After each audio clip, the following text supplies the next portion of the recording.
last week. Right, morena koutou everyone. We'll kick off with the karakia this morning.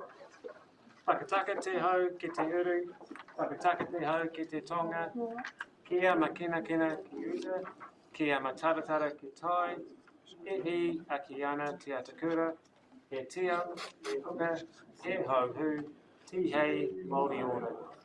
Cease the winds from the west, cease the winds from the south, let the breeze blow over the land, let the breeze blow over the ocean, let the red-tipped dawn come with a sharpened air, a touch of frost and a promise of a glorious day. Welcome everyone, and we've got public participation, Wendy Joy Baker on the phone in front of me. Just kick off with the health and safety. Well, it's just outside the chamber there, evacuation. Should there be evacuation for any reason, please go down the stairwell, don't use the lifts, and if we could please turn our phones to silent for this meeting. And these proceedings are being recorded for the purpose of live video, both live streaming and downloading. By remaining in this meeting, you are consenting to being filmed. So we'll kick the meeting off. Do we have any apologies? Looks like everyone's here. Awesome. Any leave of absence? Thank you. No conflict of interest today. And I don't believe there's any extraordinary items. No. Okay, so we now have the confirmation of the council minutes on page 6 of your agenda. We're meeting held on the 22nd of March. Is there someone in a position to move for those are true? Thank you, Councillor Fraser, Councillor Spraken. Any comments at all on those? Councillor Wilson? I had a question. It was brought up at maybe the Finance and Assurance Committee meeting that there was it wasn't consistent with the general subject of each matter to be considered on the renewal of the waste. I think one document was saying the recycling acceptance letter and the other one was saying recycling contract renewal. So I just wanted to check whether that has been in the minutes. It's not reflected. So I just wanted to, if councillors recall that being brought up at the time, whether that should be checked. So the one in our minutes today to approve, you saying is not consistent with the way it's been worded. So the minutes on page 8 in the table regarding public exclusion, general subject of each matter to be considered was recycling acceptance service. Yeah. But as I recall, I might be mistaken that it was the finance and insurance, but that table on the agenda was recycling contract renewal. In the report in finance and assurance, yes, it says the title for recycling acceptance service, but in the little table in the report, it says recycling contract renewal. That is something that timeliness was against me, and I missed it. But the table is right in the agenda for the resolution to exclude the public. In my quick look, it's only on the report and the confidential agenda, but everything else is fine. But of course, we're only doing council minutes today, and I'll have another look for the finance and insurance today. So it was correct in the council? Yeah, which I find rather bizarre. Okay, I just wanted to double check that. So you're comfortable with as it's written? Based on that, yes. So I'll put the motion to the table. All in favour, please say aye. Okay. Against?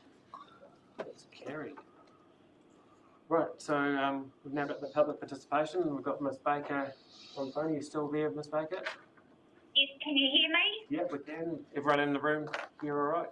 Yep. Thank you. So we've got 5 minutes to speak to us, Ms Baker, so the floor is yours.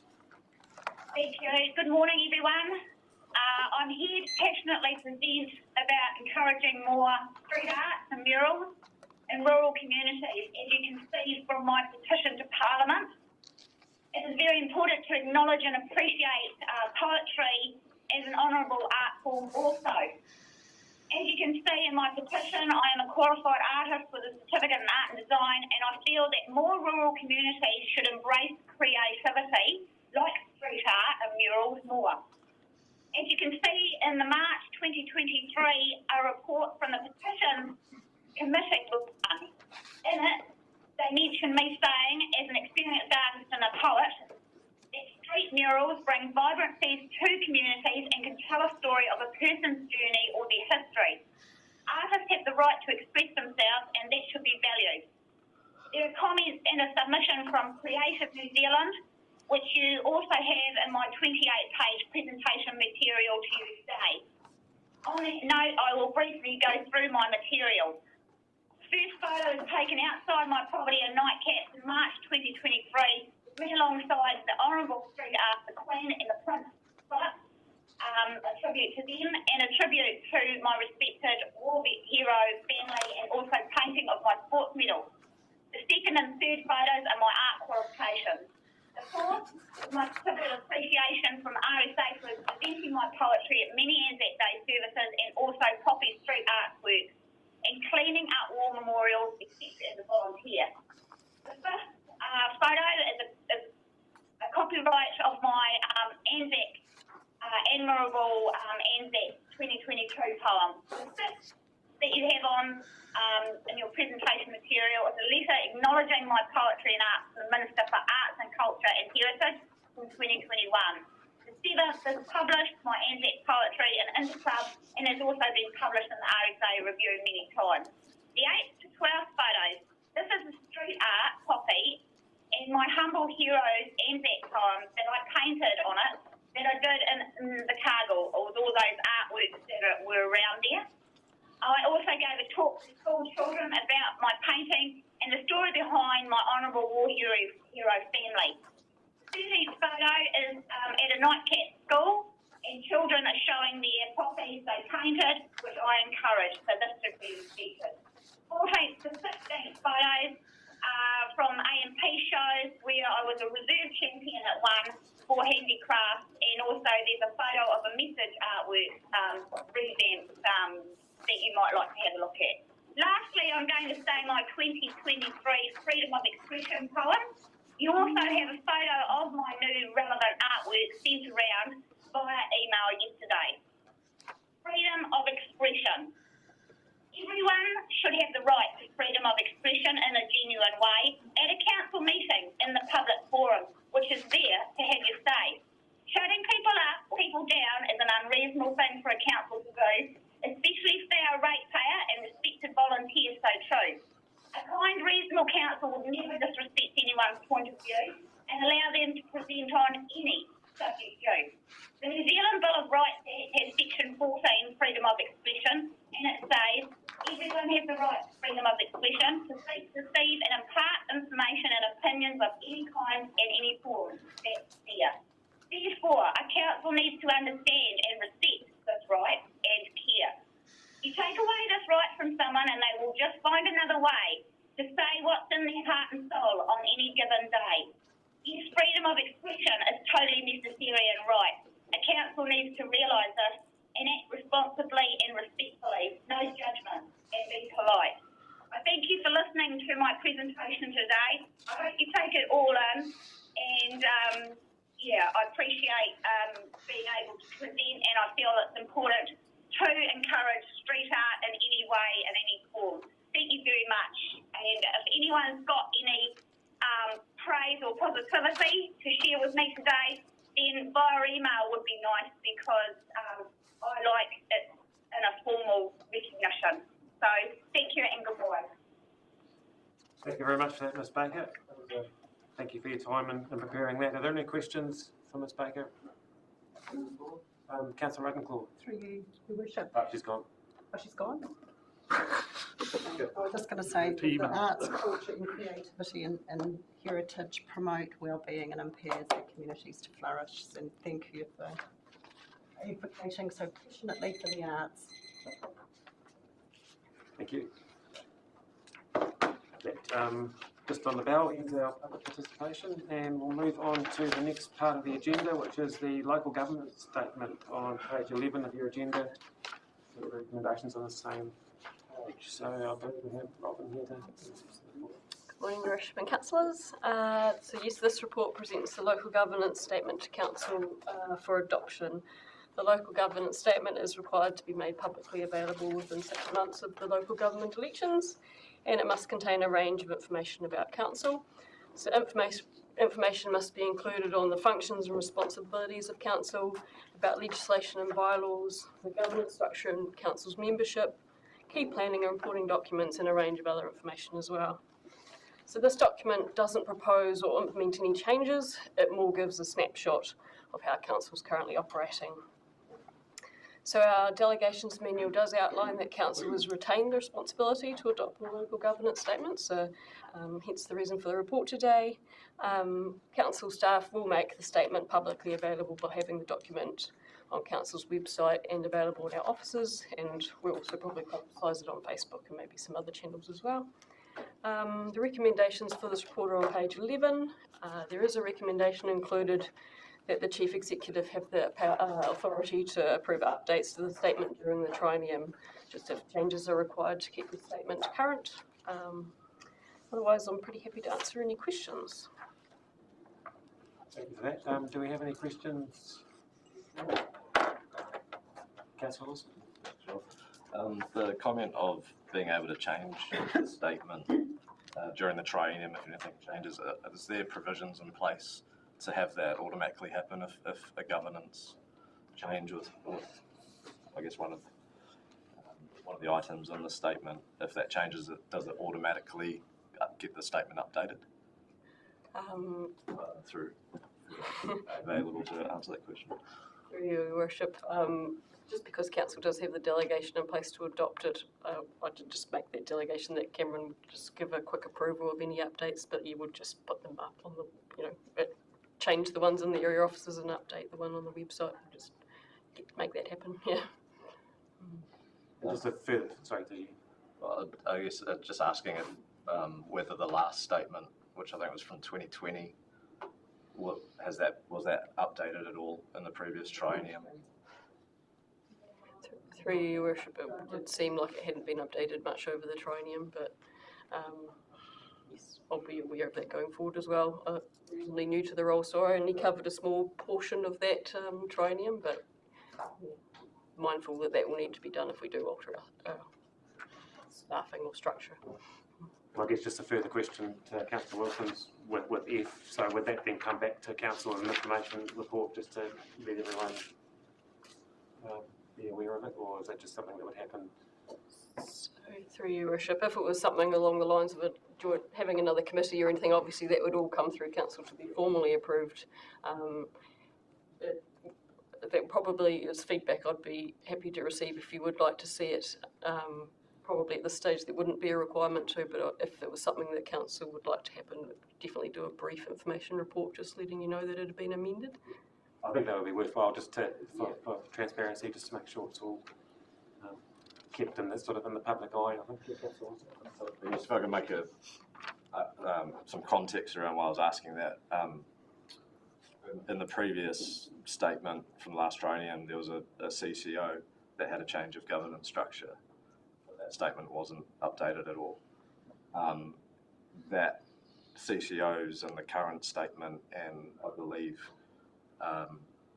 there's going to be a report come to council regarding a further change to that governance. So just want to ensure that when that happens, if that report comes to council and that change happens, that there's a function in place for that statement to get amended and uploaded, because the previous document suggests that that hasn't happened before.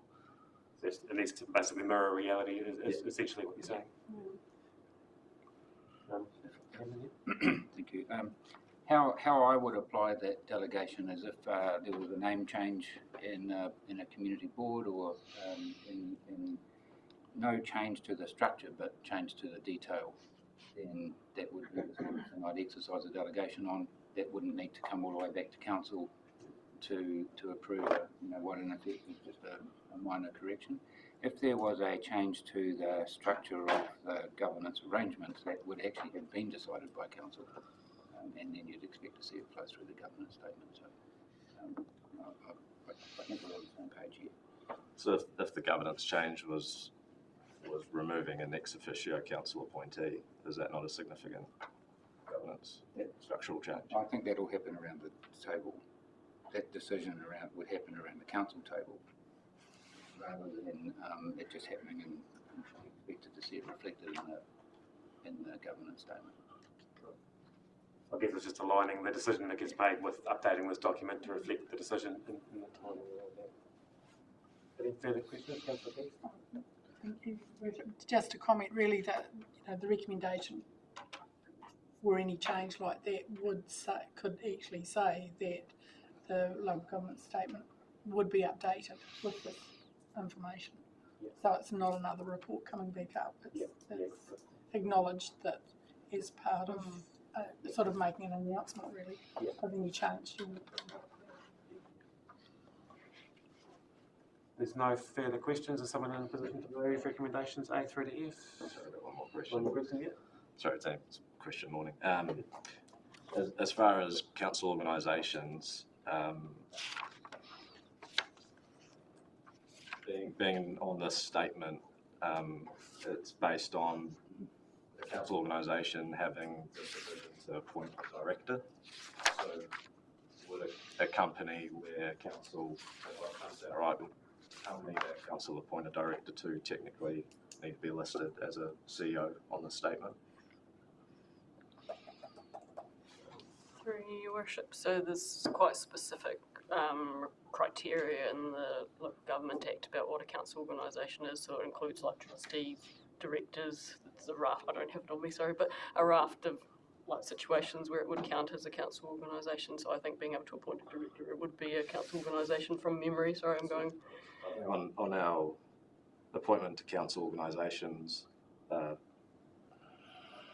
policy, section 6.1 of the LGA, the CEO is an entity in respect of which council has control directly or indirectly one or more of the votes at any meeting of the members controlling body of the entity, or the right to directly or indirectly to appoint one or more of the trustees, directors or managers.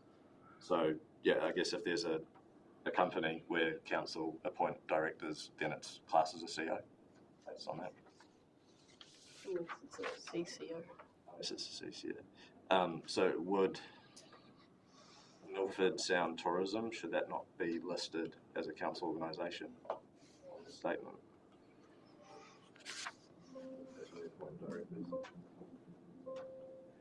That. Your worship, sorry, it's not an entity I know a huge amount about. Probably Lorraine would be the person that I would quiz about that one. Is that something we can get back to you on and maybe liaise if there are... We'd have to come back on that one. So, given, does this report have to be, from a timeline point of view, have to be approved today, or can we leave this on the table? Your worship, it has to be adopted by the 8th of April. So, are you comfortable, Councillor Wilson, adopting this today, and then if that requirement is that listed in the report, we add that into the report as an amendment? Through you, Mr. Chair, Milford Sound Tourism is not a council organisation. It's not our entity at all. It's an amalgamation of companies within the Milford Sound area. We get to appoint our representative onto the board, but we don't have the right to say who will be on the board. That's the difference. So that's why we have the Milford Community Trust, because we have the ability to say who will be appointed to the board. Okay, but the board have said, council, you can appoint someone to the board, but that's all. Right? So Milford Sound Tourism has got nothing to do with us. Do you mean Milford Community Trust? Well, that when you talk about the CCO, because that was my first question, was actually regarding the Milford Sound, the Milford Community Trust as being a CCO that has had governance changes, and the trust is determining their future there.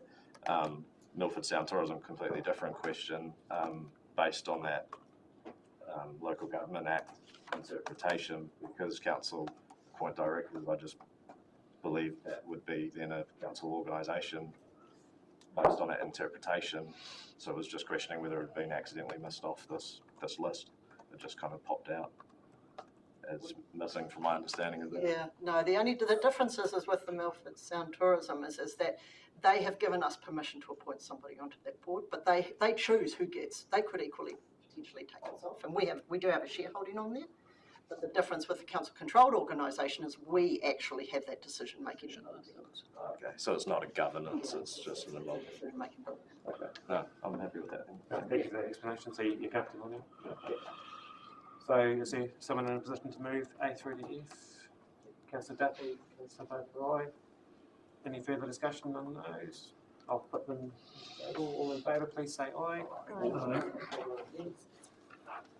One carried. Thank you. Thank you for that, Robin. So we're now on to 7.2, the draft annual report for adoption by council, which is page 49 of your agenda with recommendations of Robin and Shannon. Sorry, Bree. Through your worship, I'm here to present the draft annual report 2021-2022 for adoption by council. The annual report, as we're all aware, was presented to FNA on the, I think it was the 15th of March, and from the FNA meeting it was endorsed to come through council for adoption. The audit process has been delayed. This report, as you know, is quite late, but and that's due to Audit New Zealand making some changes in there. Finance and Assurance Committee did review the final draft document. So it was the 22nd of March and it's recommended for adoption. Mike Howden was here at the time and was available for council to have a conversation with and ask some questions in relation to their report. Some of the points he's raised, I've got some more information on as well. And also since then, I've had some emails and phone calls from Councillor Duffy and Case, and I'll follow up with some questions around some of that information in the annual report. So the report is now sitting for council. We have got Fiona's bringing around cabling a report from Deloitte and a feedback of representation.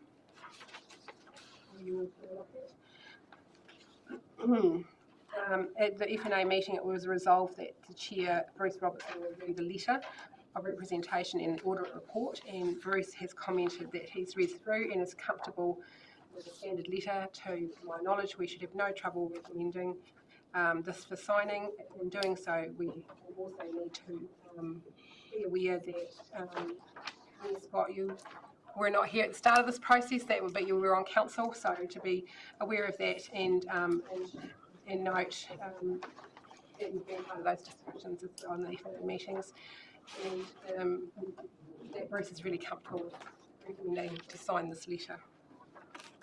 The two questions that were raised from the FNA was where we are in the Matariki Wayfinder project. So speaking with Simon Moran this morning, the Te Ao Marama are working with local iwi and just working on the right sites for the interpretation boards to go up. So the process is a little bit behind where we wanted it to be, but it is moving along slowly, and I was hoping that Mark would be here to be able to talk to that, but he's also not at the moment. So, and there were, so we're now at where we're at with 151 projects that were in process at the 30th of June. I have a little bit of an update from Emma around that, and we've also got Leslie here to talk to that if there's some more questions around that. So streetlights projects have been delayed due to procurement problems.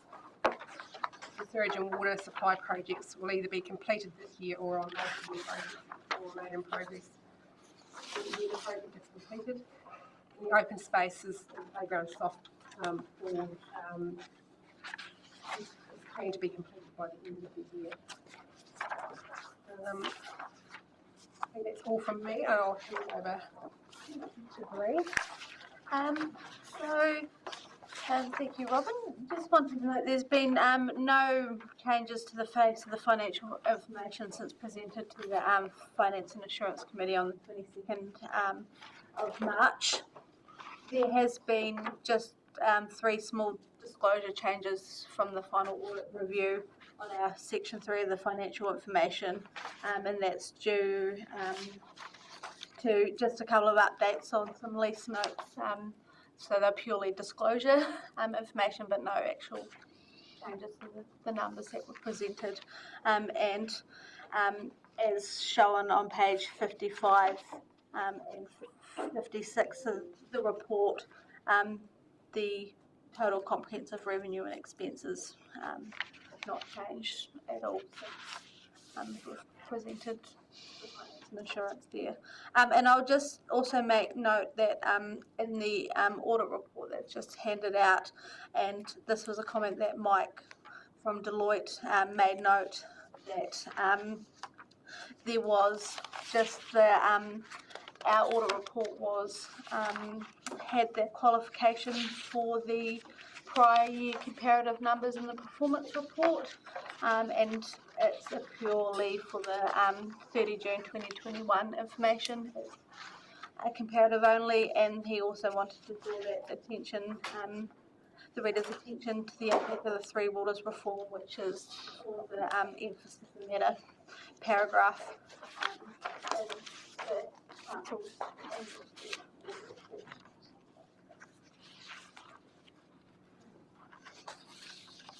Thank you, Bree. Bruce Robertson also wanted us to note that a final audit report will be sent to the former Mayor Tong and Councillor Croner, and also wanted to thank the auditors. And take us to the recommendations. We would like to take out recommendation H and replace that with acknowledges receipt of the signed report from the Deloitte Council signed letter of recommendation.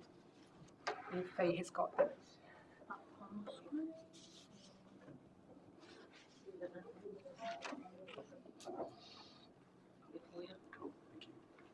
So there are still some, in terms of the final annual report, there are some really minor editing and formatting changes that will be made before that report.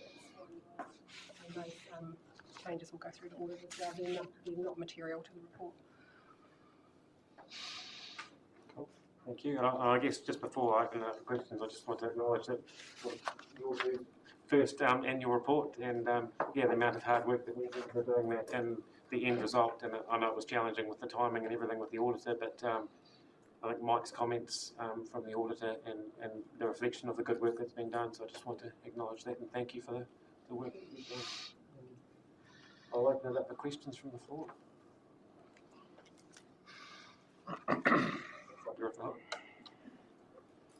Do we have a councillor willing to move A through to I with a modified H?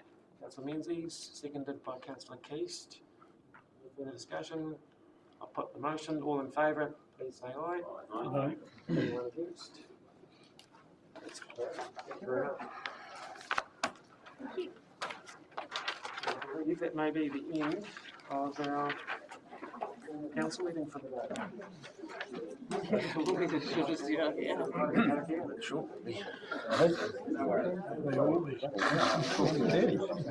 Almost territory, right? Move to the closing karakia team.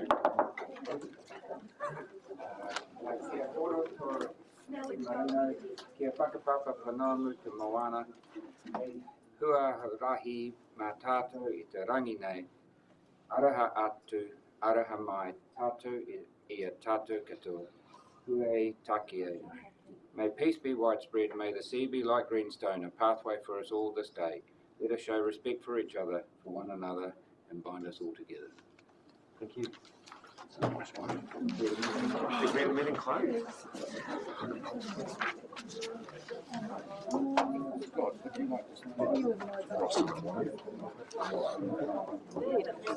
We don't want frost everywhere.